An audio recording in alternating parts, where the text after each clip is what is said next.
nervousness. Dear God.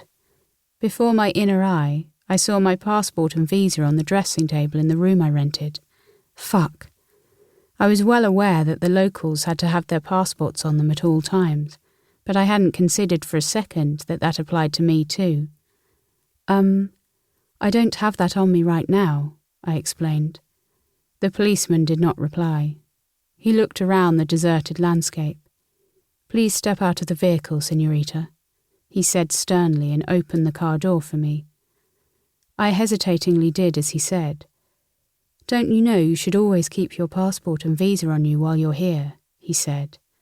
I decided it would be best to lie. No, señor, I didn't know that.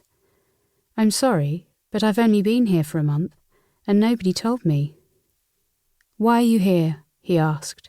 In an attempt at flattery, I told him I was here to learn the language, and because of the interesting and fascinating culture. He put his head to one side. I think you're lying to me, he said, cold as ice. I suddenly felt cold in my light summer dress. We're looking for a suspect, he continued. You fit the description, so I have to take you down to the station if you can't prove who you are. I imagined the local police station. There were colourful rumours about what went down there as soon as the authorities looked the other way.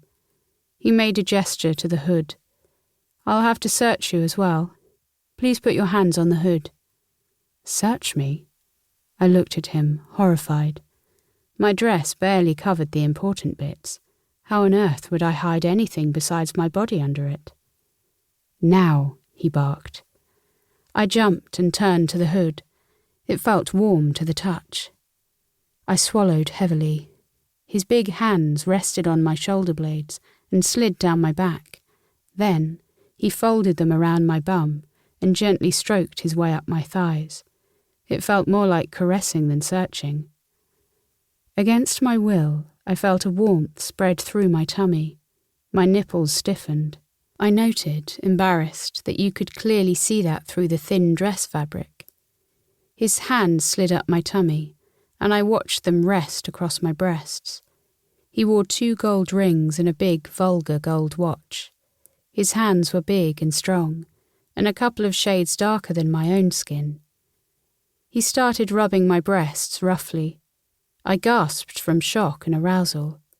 He leaned in and his breath was warm on my neck. You're hot, he whispered hoarsely. Then he bit the sensitive skin on my neck and then slid his lips down it. Goosebumps spread down my arms, and I could feel myself shake. He kneeled on the ground and pulled up my dress. His hands rested on my hips, and he pulled down my panties with a quick jerk. His warm breath met my thighs, and I moaned softly. I felt him separate my buttocks with his hands, and an expectant warmth spread through my cunt and stomach. Then his tongue slid down the crack. It slid up and down a couple of times before he put his lips against my anus and pushed his tongue against it. I pushed my bum against his mouth, and he slowly pressed his tongue into the tight opening. One of his hands slid forward in my warm dampness, and his fingers searched eagerly for my clit. It was warm and swollen from arousal, and I whimpered while he massaged it firmly. He kept pushing his tongue in and out of my anal opening at the same time. Juices flowed down my thighs, and I spread my legs as much as the thong around my ankles let me. Suddenly, he rammed 2 fingers up my cunt, and I let a surprised little scream escape my lips. It felt so great to finally have something inside me. He kept massaging my clit while his fingers thrust in and out of my wet cunt, and his tongue pushed into my anus. It felt as if my whole body turned into warm, molten lava, and my knees started shaking. He pushed on harder and faster until I pushed hard against his mouth and hands and exploded.